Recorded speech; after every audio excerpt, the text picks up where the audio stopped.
So if you want to host a static website on Vercel for free, like a simple HTML, CSS, and JavaScript site, don't worry. Yeah, I'll guide you step by step in a simple way. First thing first, make sure your website files are properly prepared. You should have an index.html file, along with your CSS and JavaScript files, all inside one main folder. Next, upload your project to GitHub because Vercel connects directly with it.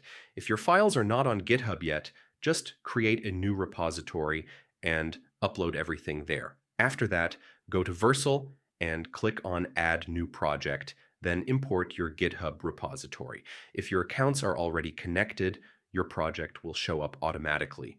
Now, for static websites, the best part is you usually don't need to configure anything at all. Just make sure your index.html file is in the root folder so Vercel can detect it correctly.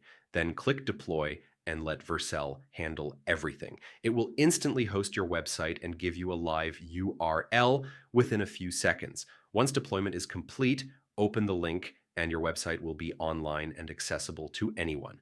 Another great feature is automatic deployment, which means whenever you update your files and push changes to GitHub, Vercel will automatically update your live site. And yeah, that's it. Your static website is now live on Vercel, fast, free, and very easy to manage. So if you want to